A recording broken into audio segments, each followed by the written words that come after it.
Good morning, children. This is Gautam Kumar teaching you history. Today I will teach you chapter 8 and the topic is Ashoka, the emperor who gave up war. Gave up means होता है त्याग देना, छोड़ देना, यानी जब युद्ध त्याग दिया सम्राट अशोक ने। यहाँ emperor है, किंग का यूज नहीं है। क्यों? देखिए, emperor जो होता है, जो लार्ज एम्पायर होता है, उसका जो रूलर होता है वो होता है emperor, जबकि जो स्मॉल किंगडम होता है और उसका जो रूलर होता है वो कहलाता है किंग। तो एम्पेयर के पास ज्यादा रिस्पॉन्सिबिलिटी होती है, ज्यादा साम्राज्य उसका बड़ा होता है तो ज्यादा सेना रखने पड़ते हैं, ठीक है, टैक्सेशन ज्यादा होती है किंगडम की अपेक्षा। अब है अशोका। अशोका मीनिंग होता है विदाउट सोरो, यानी जिसको दुख ना हो। लेकिन कलिंग युद्ध के बाद अशोक दुखों से भर गया और जो पहले ब्राह्मण धर्म के अनुयायी थे अशोक, वो अब बौद्ध धर्म अपना लिया और इस तरह से वो बौद्ध धर्म अपना करके फिर धर्म का प्रचार प्रसार किया, जिसके बारे में आगे जानेंगे। सबसे पहले डायनेस्टी के बारे में हम लोग जानते हैं। डायनेस्टी होता है वंशावली, राजवंश जिसे हम कहते हैं। When the member of the same family become king one after another is called dynasty. जैसे चंद्रगुप्त मौर्य, मौर्य वंश का संस्थापक था, उसका बेटा फिर बिंदुसारा बना, बिंदुसारा का बेटा फिर अशोक बना। तो इस तरह से बेटा बनते गया राजा, तो ये हो गया डायनेस्टी। तो अशोक का संबंध किस डायनेस्टी से है? तो हम कहेंगे अशोक का संबंध है मौर्य डायनेस्टी से। अब मौर्य के बारे में ज्यादा जानकारी नहीं, सिर्फ अशोक पर फोकस डालना है। मौर्य वंश के बाद आया शुंग वंश, कर्ण वंश, सातवाहन वंश, ढेर सारे वंश आए और मौर्य नंद वंश का अंत करके मौर्य वंश की स्थापना हुई थी। और नंद वंश, मौर्य वंश की स्थापना में जिसका सबसे अहम रोल था वो था चाणक्य, जिसने चंद्रगुप्त मौर्य की मदद की थी और धनानंद को हराया चंद्रगुप्त मौर्य ने, और फिर मौर्य वंश की स्थापना की। तो चाणक्य का अपमान हुआ था नंद वंश के शासकों द्वारा, तो उसने प्रण कर लिया था कि मैं इस वंश का जड़ मूल से नाश कर दूंगा, और वही हुआ। चंद्रगुप्त मौर्य को उसने अपनी कूटनीति दी और उनकी एक पुस्तक है अर्थशास्त्र। तो अर्थशास्त्र में चाणक्य नीति के बारे में ढेर सारा वर्णन है, कैसे राज प्रशासन होगा, कैसे शासन प्रशासन होनी चाहिए, ये ना कि उसमें चंद्रगुप्त मौर्य का वर्णन है। उसमें वर्णन है चाणक्य नीति का, राज्य प्रशासन। तो डायनेस्टी हम समझ गए, एम्पायर होता है वेरी बिग किंगडम, बहुत बड़ा जो साम्राज्य होता है उसको हम कहते हैं empire. Arthashastra was written by Chanakya. Chanakya का अदर नेम क्या था? कौटिल्य या विष्णुगुप्त। अब देखिए, अशोक के पिता का नाम तो आपको याद हो गया, बिंदुसारा, और अशोक की माता का नाम था, मदर्स नेम था सुभद्रांगी। मदर्स नेम जो था ये याद रखना है आपको, सुभद्रांगी। सुभद्रांगी। पिता का नाम हो गया आपको बिंदुसारा। बिंदुसारा को अमित्रघात कहा गया, यानी शत्रु का विनाश करने वाला।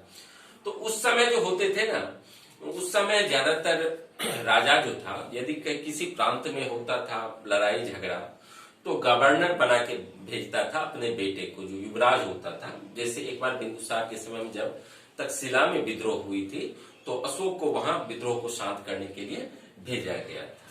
तो ये अब है टैक्स। देखिए, टैक्स क्यों होती थी? टैक्स इसलिए होती थी कि राजा के पास बहुत बड़ी सेना होती थी, उसको सैलरी देना पड़ता था।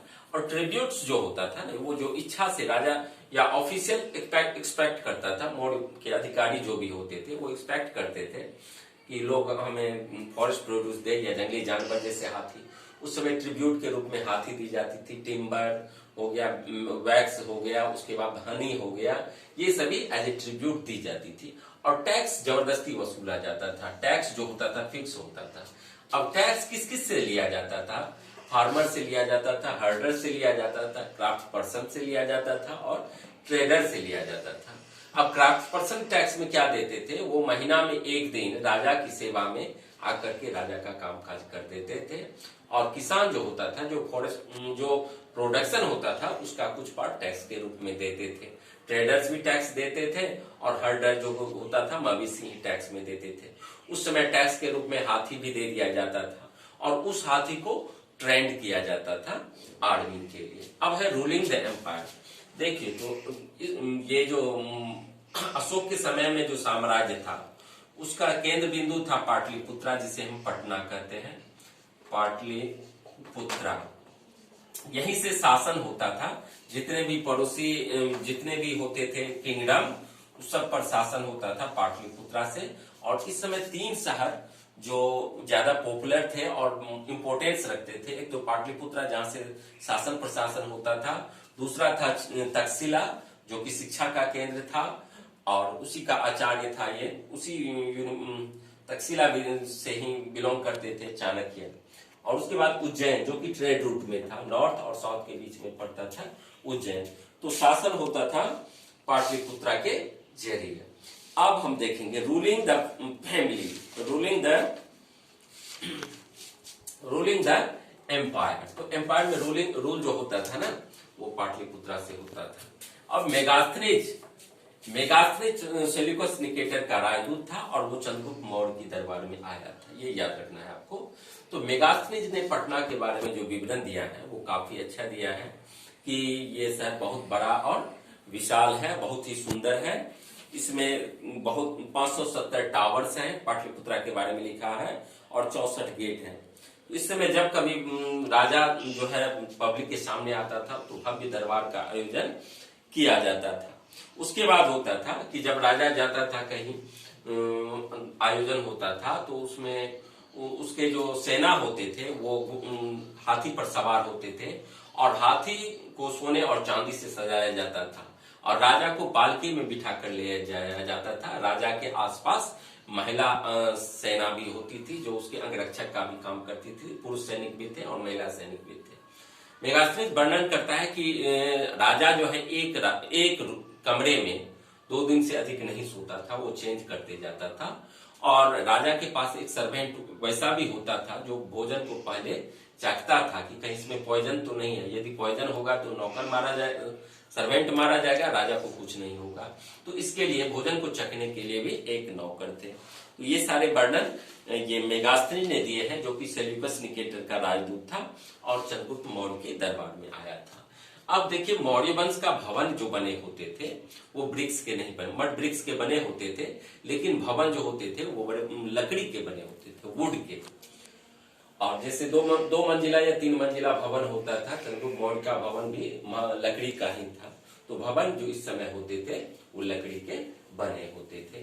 तो ये मेगास्थनीज के बारे में हमने जाना, इंडिका लिखा है मेगास्थनीज, और इसमें पाटलिपुत्रा के बारे में और मौर्य वंश के बारे में बहुत सारी जानकारियां हमें मिलती है। तो Indica was written by Megasthenes. अब है कलिंग वार। तो कलिंग वार जो है अशोक जब राजा बना ना तो उसके 8 साल के बाद उसने कलिंग की लड़ाई लड़ी। कलिंग की लड़ाई 8वें वर्ष लड़ी। तो कलिंग में उस समय जितने भी लड़ाइयां होती थी ना तो उसमें 1.5 लाख, कलिंग की लड़ाई में जैसे 1.5 लाख लोग बंदी बनाए गए, लगभग 1 लाख से ज्यादा लोग मारे गए और किसी ने अपना पिता खो दिया, किसी ने अपना बेटा खो दिया। तो मैं इस टॉपिक को और आगे जारी रखूंगा। अगले वीडियो में मैं फिर आपसे मिलता हूं, तब तक के लिए बाय।